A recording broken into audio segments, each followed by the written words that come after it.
Hey everybody, this is Andrew Keel, Keel Team Real Estate Investments. Wanted to share something with you. We just had a property, a mobile home park property that we were trying to close out at the end of 2023. We were fortunate enough to be able to do it, but it didn't appraise. It was a small park, like 30 lots, outside of Toledo, Ohio. And here's like a little overhead shot of it. Clean little deal, paved streets, but some older homes.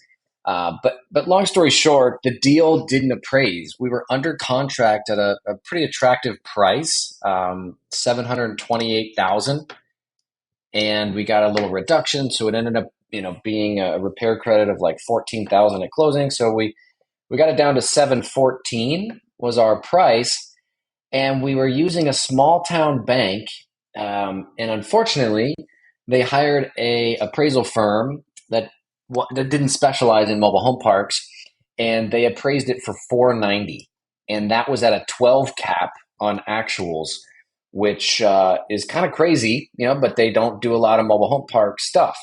So, in order to get this deal closed, which is a pretty decent deal, we had to get creative. We had to get creative, and I just wanted to, do this quick video and kind of show you all some options to show you how we ended up getting the deal done. But you really got like five options, right? Number one would be, okay, it appraised, Mr. Seller at 490. You approach the seller and you get a price reduction, right? The bank was like, oh, well, why don't you just do that? Go to the seller and, get a price reduction. Well, of course, the seller was not willing to do that.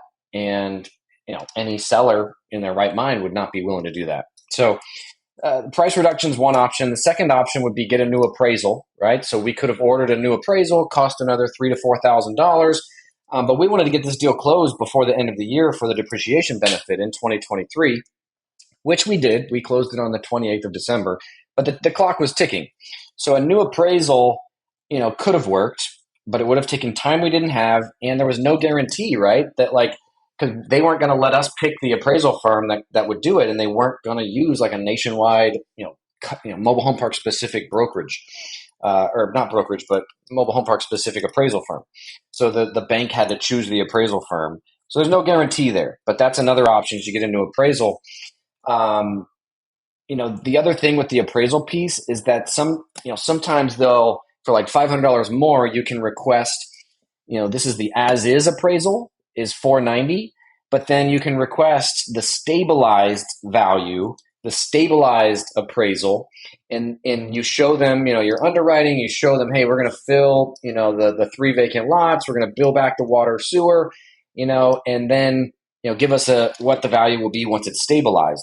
And a lot of times when you give the two values to the bank, they will get more creative with you if you can show them, hey, once we do X, Y, and Z, the value is going to pop and it's going to be worth, X amount more because the income is X amount more.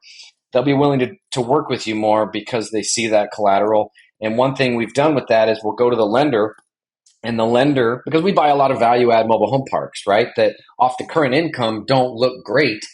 But what we're going to do to them, right, with better management and, billing back utilities and things like that, what we're going to do to them makes them cleaner. It makes them, produce more income. So if we're able to do that, we can add a lot of value.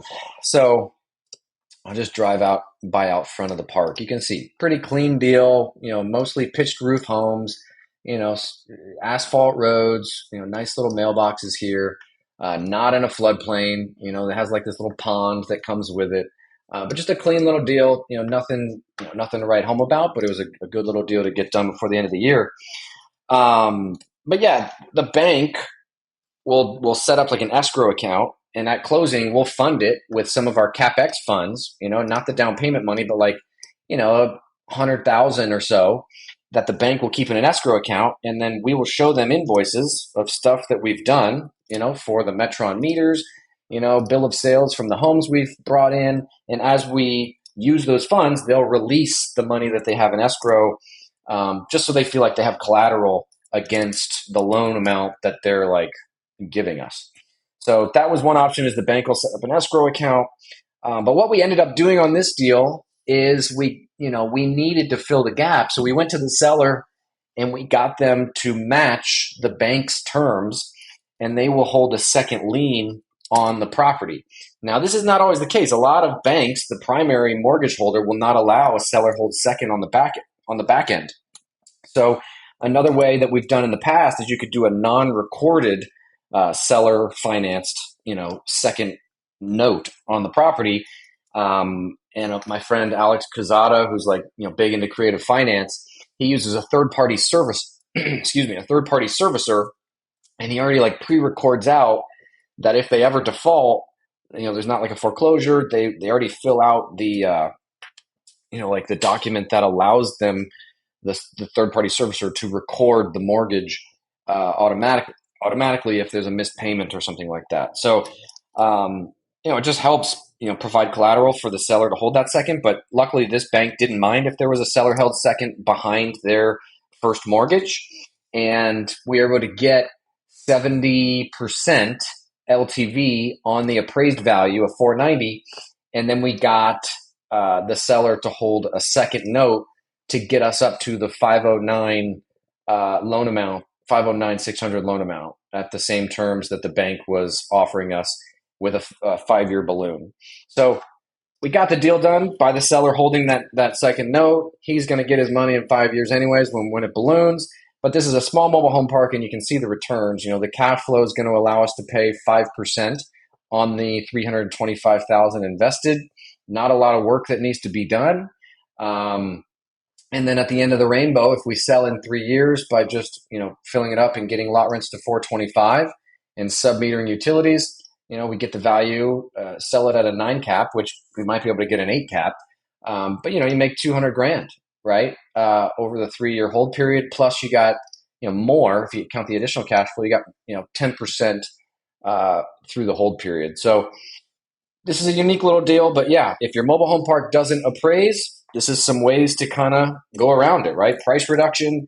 You get a new appraisal with the as-is value and then the stabilized value, and see if the small town credit union type of a lender will work with you and do like an escrow account where you put in some of the CapEx funds and they release it based on receipts or invoices that you're doing work to the property with.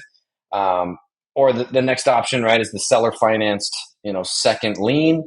Or you can do some more research on the seller second, the non-recorded lien, if the primary lender won't allow another lien behind theirs. But just a couple ideas. Wanted to share this. Maybe it'll provide value for you and help you get some deals done down the road.